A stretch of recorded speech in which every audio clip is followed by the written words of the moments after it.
अस्सलामुअलैकुम, welcome to Rabia zone. कैसे हैं आप सब लोग? मैं उम्मीद करती हूँ आप सब लोग खैरियत से होंगे और अल्लाह ताला की नेमतें और रहमतें अपने दोनों हाथों से समेट रहे होंगे।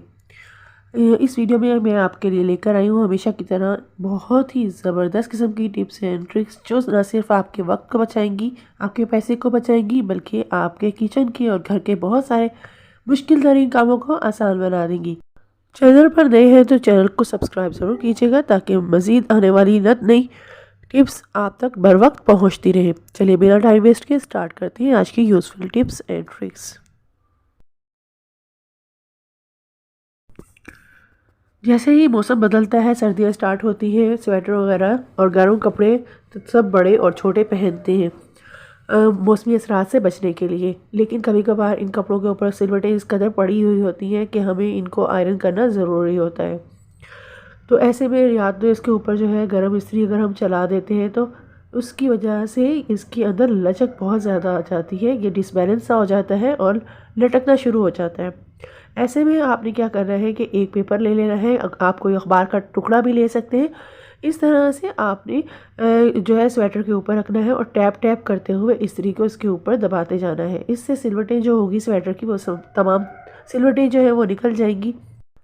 इस तरह से अखबार या कागज़ रख कर जब आप स्वेटर वगैरह को प्रेस करेंगे तो ना सिर्फ सिलवटें निकलेंगी, बल्कि आपके जो स्वेटर वगैरह होते हैं उनको जब हम आयरन करते हैं तो उनको जलने का ख़तरा भी रहता है। तो इससे स्वेटर वगैरह को नुकसान भी नहीं पहुंचेगा।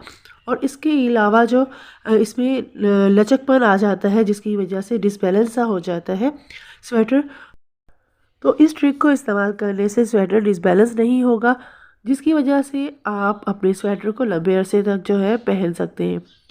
आमतौर पर जब स्वेटर डिसबैलेंस हो जाता है, इसमें लटकपन ज़्यादा आ जाता है, तो ये लटका लटका स्वेटर पहनने को किसी का भी दिल नहीं करता, ना बड़े का ना छोटे का।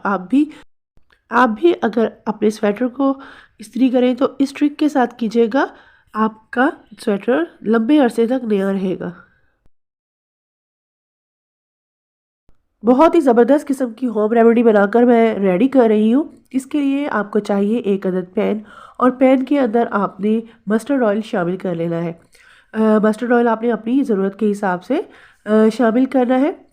यहाँ पर सरसों का तेल शामिल करने के बाद जो है आपने इसके अंदर 3 जो कलियाँ हैं वो लहसुन की बारीक बारीक कतर कर इस तरह से नाइफ़ की मदद से इस तेल के अंदर आपने डाल देनी है। अब ये तेल आपके लिए क्या मैजिक करने वाला है, ये जब तेल बनकर रेडी होगा तो मैं आपको बताऊंगी। ये एक जादुई नुस्खा बनकर रेडी होगा जो आपकी हज़ारों रुपए बचाएगा और आपकी बहुत ज़्यादा बड़ी परेशानी को दूर कर देगा। अब आपने इस पैन को चूल्हे के ऊपर रख देना है और लहसुन को पकाना स्टार्ट कर देना है। इस दौरान आपने यहाँ पर हाफ जो है टेबल स्पून आपने इसके अंदर अजवाइन शामिल करनी है और इसको चम्मच की मदद से इसी ऑयल के अंदर मिक्स कर देना है। अब इन दोनों चीज़ों को आपने अच्छी तरह से तेल के अंदर पकाना है यहाँ तक कि ये ब्राउन हो जाए। जब तक लहसुन और अजवाइन सरसों के तेल में ब्राउन हो रहे हैं, आप हमें ज़रूर बताइएगा कमेंट सेक्शन में कि आप ये वीडियो कौन से कंट्री से और कौन से सिटी से देख रहे हैं और आपके सिटी में और आपके एरिया में टेम्परेचर कितना है। अब आप देख सकते हैं कि लहसुन जो है वो काफ़ी हद तक ब्राउन हो चुका है और इस दौरान जो है अजवाइन भी डार्क हो गई है। तो हमें इसको इस तरह से जो है रोटेट करना है पैन के अंदर ही तेल को, ताकि अजवाइन और लहसुन जो है वो मुकम्मल तौर पर पक सके। आप स्पून की मदद से भी इसको मिक्स कर सकते हैं। ये अब देख सकते हैं कि आप कंडीशन क्या है इसकी। इस कंडीशन पर आपने चूल्हा बंद कर देना है और इस तेल को ठंडा होने के लिए छोड़ देना है। जब ये तेल ठंडा हो जाए तो आप इसको किसी छलनी की मदद से छान लीजिए। अब ये आपके पास एक मैजिकल ऑयल बनकर रेडी हो गया है। इस तेल को आपने जब भी इस्तेमाल करना है हल्का सा नीम गर्म कर लेना है। इसके बाद आपने रात के वक्त अपने बच्चों के, बड़ों के जो पैर होते हैं उनके ऊपर हल्का हल्का सा, पैरों के तलवों के ऊपर आपने हल्का हल्का सा इसका मसाज कर लेना है। 1 से 2 मिनट मसाज करने के बाद आपने सॉक्स पहना देने हैं। जितनी भी सर्दी होगी, सर्दियों का मौसम होगा, नज़ला ज़ुकाम नहीं होगा, बच्चों को सर्दी नहीं लगेगी, सर्दी से बचे रहेंगे। इसके अलावा ये तेल जो है वो, इसके अंदर हमने लहसुन को शामिल किया है, बेहतरीन किस्म का एंटीबायोटिक ऑयल बनकर रेडी हो गया है और इस ऑयल का कोई साइड इफ़ेक्ट भी नहीं है। इसके अलावा न्यू बॉर्न बेबीज़ जो होते हैं उनके बेली बटन के ऊपर आप इस तेल को अप्लाई कीजिए, उनका बेली बटन बहुत जल्दी ठीक हो जाएगा। इस तेल के साथ आप न्यू बॉर्न बेबी का मसाज भी कर सकते हैं। अक्सर क्या होता है कि हम पैंट जो है वो बाज़ार से लेकर आते हैं और बहुत महंगी मिलती है। जब हम बच्चों को पहनाते हैं कुछ टाइम के बाद हम देखते हैं कि वो इस तरह से फट जाती है और उनके अंदर जो है वो कभी सुराख घुटनों पे होते हैं तो कभी ऊपर नीचे किसी भी पोजीशन पर हो सकते हैं। तो हम इसको वेस्ट समझकर जो है वो फेंक देते हैं और इसको फेंकने को दिल भी नहीं कर रहा होता। तो ऐसे में आपके लिए जो है मैं एक बहुत ही ज़बरदस्त किस्म की टिप लेकर आई हूँ जो कि आपके हज़ारों रुपये बचाएगी। इसके लिए आपने क्या करना है कि आपकी पास जो है कुछ ऐसी पैंट्स वगैरह होती है जो कि टोटली बुरी तरह से ख़राब हो चुकी होती है और इनके ऊपर लगे हुए कुछ स्टिकर्स होते हैं जो कि अभी अच्छी कंडीशन में होते हैं। तो जैसा कि मेरे पास ये पैंट मौजूद है, ये बिल्कुल बेकार हो चुकी है और अब ये पहनाने के काबिल भी नहीं है। इसके ऊपर काफ़ी ज़्यादा स्टिकर लगे हुए थे, पहले भी मैंने 2-3 स्टिकर इसके ऊपर से उतारे हैं, तो अभी भी इसके ऊपर 2 स्टिकर मौजूद हैं। तो आप इस तरह की जो पैंट्स होती है इनके ऊपर से स्टिकर्स जो है वो उतार लिया करें। ये स्टिकर्स जो है वो बहुत अच्छी क्वालिटी के होते हैं और इनको आप रीयूज़ कर सकते हैं। ये आप देख सकते हैं अंदर की तरफ सिलाई लगी हुई है, तो मैं इसको बहुत ही आसानी के साथ जो है वो निकाल लूँगी।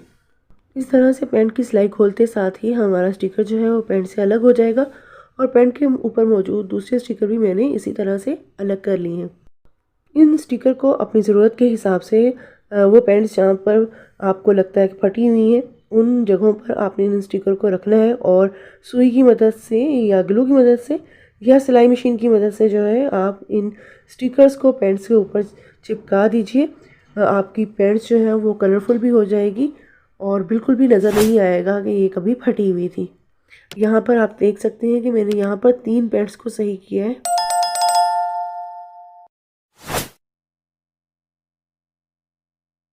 जैसे ही सर्दियाँ स्टार्ट होती हैं स्वेटर और शॉल वगैरह का इस्तेमाल बढ़ जाता है।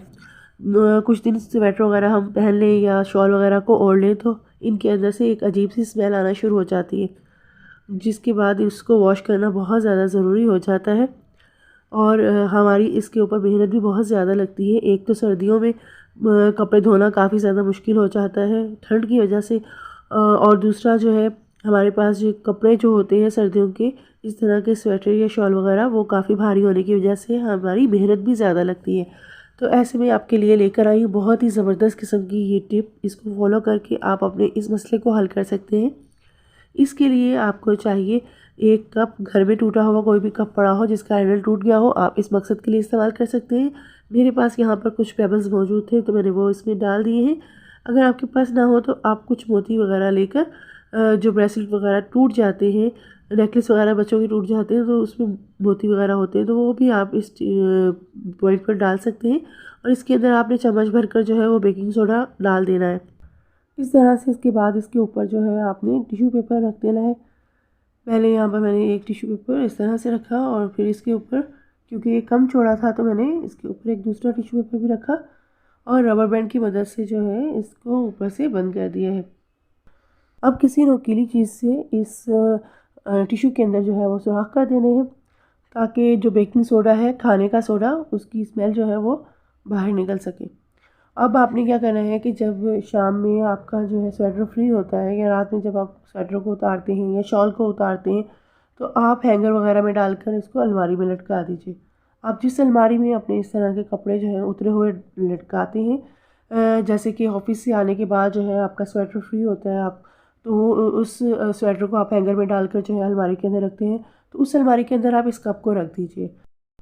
ओवरनाइट आपके स्वेटर जो हैं अगर उस अलमारी में पड़े रहेंगे जहाँ पर ये कप मौजूद होगा तो आपके कपड़ों के अंदर से मौजूद जो है जितनी भी स्मेल होगी वो सब की सब जो है पसीने वगैरह की होती है या वैसे ही हम पहनते हैं तो स्मेल आने लग जाती है, वो तमाम की तमाम स्मेल जो है वो ये बेकिंग सोडा जो है वो खींच लेगा और दूसरे दिन आपको मालूम भी नहीं होगा कि आपके कपड़ों में से कोई स्मेल है।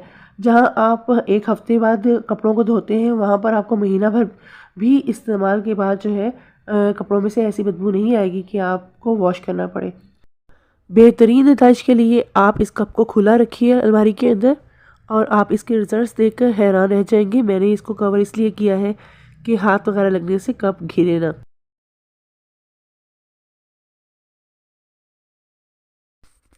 सर्दियों में अलमारियों के अंदर जो है हम काफ़ी भारी कपड़े जो हैं वो लटकाते हैं। इस तरह की जैकेट्स वगैरह होती हैं, कोट वगैरह होते हैं, स्वेटर होते हैं, जो कि जब हम अलमारी के अंदर लटकाते हैं तो इनके जो बाजू हैं वो अलमारी से बाहर की तरफ आ रहे होते हैं। इस तरह के जो भी स्वेटर होते हैं इनको जो है आप इस तरह से सीधा कर लीजिए, और सीधा करने के बाद जो इनके स्लीव्स होते हैं उनको अंदर की तरफ टर्न कर लीजिए, जिस तरह से ये आप वीडियो में देख सकते हैं। ये अंदर की तरफ से हाथ डालना है और दूसरी तरफ से हमने इसको खींचकर अंदर कर लेना है। दोनों बाजू अंदर की तरफ करने के बाद आपने जैकेट की ज़िप है तो ज़िप लगा दीजिए, बटन है तो बटन लगा दीजिए, और ऊपर की तरफ जो है आपने नेक में हैंगर को डाल देना है और इसको अलमारी में लटका देना है। अब आप देखेंगे कि इस तरह से जब आप स्लीव्स को अंदर कर देंगे और फिर स्वेटर या जैकेट्स वगैरह को जो है वो अलमारी के अंदर लटकाएंगे तो ये बहुत कम स्पेस में लेगा, और जैसे ही अलमारी का डोर वगैरह खुलता है तो ये अलमारी के डोर वगैरह के अंदर जो है इसके स्लीव्स वगैरह नहीं आएंगे, और आपको काफ़ी सहूलत हो जाएगी इस तरह से जैकेट्स वगैरह को जो है हैंग करने में।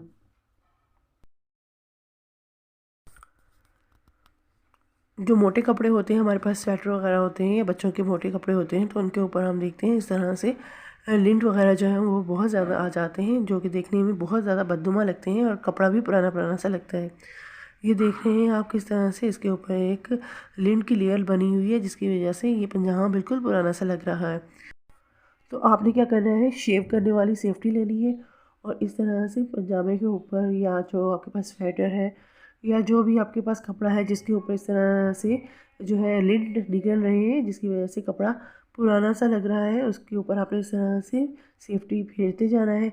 और सेफ्टी जो है फेरने से आप देखेंगे कि जितने भी लिंट जो है वो कपड़े के ऊपर मौजूद होंगे वो जो है वो रिमूव होना शुरू हो जाएंगे। ये आप देख सकते हैं कि सेफ्टी फेरते साथ जो है आपको कितने सारे जो लिंट है वो रिमूव होते हुए नज़र आ रहे हैं। ये इनका जो धागा है वो आप बहुत ही आसानी के साथ देख सकते हैं, और जहाँ जहाँ पर हम सेफ्टी फेर रहे हैं वो जगह बिल्कुल क्लीन हो रही है लिंट से।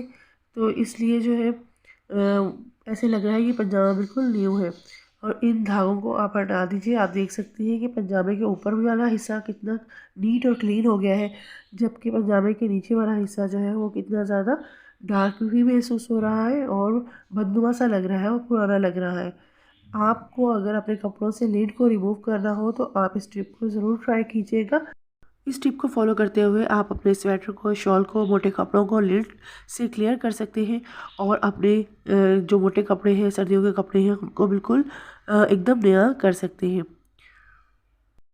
आई होप आपके लिए आज की टिप्स एंड ट्रिक्स काफ़ी यूज़फुल रही होगी। आपको आज की कौन सी टिप जो है वो पसंद आई है, और मेरे चैनल को जाने से पहले सब्सक्राइब ज़रूर कर लीजिएगा। मिलते हैं नेक्स्ट वीडियो में कुछ न्यू टिप्स एंड ट्रिक्स के साथ।